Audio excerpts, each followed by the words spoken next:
పవన్ కళ్యాణ్ గారిని లేపి లేపి తనడం కాదన్నా, మన జనాలు దీన్ని ఒంగోబెట్టి బెంగారని చెప్పన్నా అని అంటున్నారు.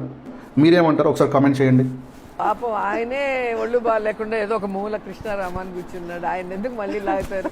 మొన్న విజయ్ ఎలక్షన్ కౌంటింగ్ రోజే పాపం లేపుదన్నారు పవన్ కళ్యాణ్.